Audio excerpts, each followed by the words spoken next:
안녕하세요, 수험생 여러분. 저는 여러분들의 국어 실력을 책임질 명작국어 장세희입니다. 저와 함께 이제 공무원 국어 시험을 위한 대비 시작하실 텐데요.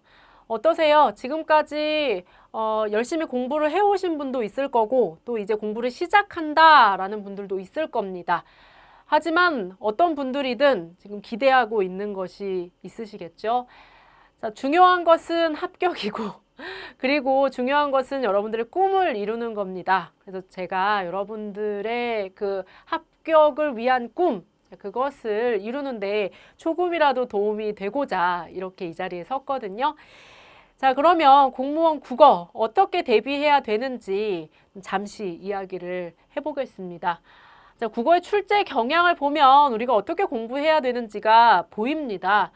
여러분들도 잘 알고 있다시피 공무원 국어 시험에서 갈수록 이 비문학의 비중이 높아지고 있습니다. 거의 절반 가까이를 차지하고 있는데요.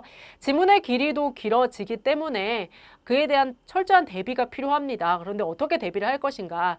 비문학 문제를 푸는, 특히 독해 문제를 푸는 실력이 늘지 않는 경우를 보면요. 문제를 좀 대충 푸는 경우가 많습니다. 무슨 얘기냐? 그냥 감으로 답을 고르는 거예요. 그런데 절대 그렇게 하시면 안 됩니다. 사실 처음에 독해를 시작하려고 하면 속도가 정말 안 나와요. 그래서 시간 재면서 문제 풀고 뭐 이런 식으로 해보면 문제를 많이 못 풀거나 아니면 오답이 많이 나오는 걸 볼 수가 있거든요. 근데 처음부터 시간의 압박을 그렇게 느껴가면서 문제를 푸는 것은 권하고 싶은 방법은 아닙니다. 독해는 단번에 늘지 않습니다. 다만 시간이 쌓이면 그 시간에 대한 보답은 반드시 하거든요. 그러니까 처음부터 문제를 풀 때 전략적으로 접근하되 꼼꼼하게 선택지를 보는 연습을 하셔야 됩니다. 지금 꼼꼼하게 지문을 보라고 하지 않았어요. 꼼꼼하게 선택지를 보고 분석을 한 다음에 그걸 지문이랑 잘 맞추어 보는 연습을 하셔야 돼요. 그래야 비문학에서 특히 독해를 제대로 해결할 수 있습니다. 화법이나 작문 같은 경우에는 사실 나오는 문제가 좀 유형상 뻔합니다. 같이 공부를 해보시면 더 정확하게 아시겠지만 그래서 그러한 문제에 대비하는 것들 위주로 정리를 하시면 돼요. 뭐 예를 들어서 작문 같은 경우에 뭐 개요를 보고 그 개요를 수정 보완하는 그런 문제가 자주 출제가 되거든요. 개요에서는 사실 앞뒤의 구조가 호응을 이루는 것이 제일 중요합니다. 그래서 그런 것들을 핵심으로 해서 개요를 분석하고 문제를 풀면 돼요. 그래서 그러한 내용들을 잘 생각하시면서 접근을 하시면 되겠고요. 자, 그 다음 많이 나오는 게 문법인데요. 문법은 사실 20% 그럼 별거 아닌 것 같지만 이 문법이 발목을 잡는 경우가 많습니다. 그런데 문법 같은 경우에는요. 한 번만 제대로 공부를 해두면 그 다음부터는 문제풀이만 하면 됩니다. 그런데 문제는 뭐냐? 우리가 그 한 번을 제대로 공부를 안 해요. 그냥 대충 보고 넘긴 다음에 문제 풀다가 모르겠다. 그럼 다시 보고 다시 보고 이렇게 반복하시면 시간을 낭비하게 됩니다. 처음부터 끝까지 개념을 철저하게 공부를 하시되 중요한 건 뭐냐면 예입니다. 특히 어문 규정에 나와 있는 중요한 예들 중심으로 그걸 개념과 잘 연결 지으셔야 돼요. 문제는 예를 중심으로 나옵니다. 개념 자체를 묻지 않아요. 그래서 그것을 잘 기억해 주시면 되겠습니다. 문학 같은 경우에는 갈수록 좀 비중이 낮아지기는 하지만 그래도 우리가 놓칠 수 없죠. 현대문학의 경우에는 사실 어떤 작품이 나올 것이다 라는 것을 정확하게 예측하기는 어렵기 때문에 시와 소설을 분석하는 데 있어서 중요한 개념들을 잘 알아두셔야 합니다.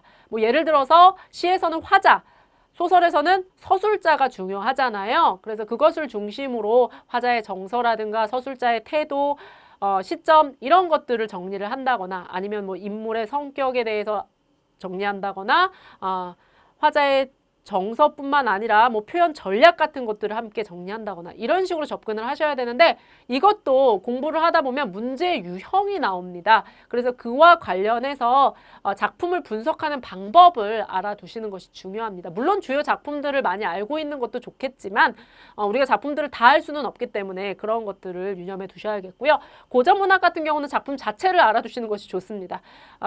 어떤 갈래라든가 작품에 대한 지식을 묻는 문제도 출제될 수 있고요. 그리고 고전 문학 작품은 아무래도 현대문학에 대해서 상당히 제한적이기 때문에 갈래별로 중요한 작품은 다 정리를 해두시는 것이 좋겠습니다. 어휘와 한자 같은 경우에 사실 한자 도금 문제 이런 것들은 좀 축소되고 있기는 하나 중요한 것들 위주로 좀 정리를 해야 되는데요. 그렇다고 우리가 여기에 시간을 많이 들일 수는 없습니다. 그래서 이거는 사실 이거야말로 문제풀이를 많이 하셔야 돼요. 문제를 풀면서 내가 모르는 것들, 이런 것들은 좀 알아둬야겠다 싶은 것들을 따로 정리해서 공부하시면 좀 효과적으로, 효율적으로 공부하실 수 있습니다. 자, 이렇게 간단하게 공무원 국어 시험 어떤 것인지 그 개요를 좀 살펴봤는데요. 어떠세요?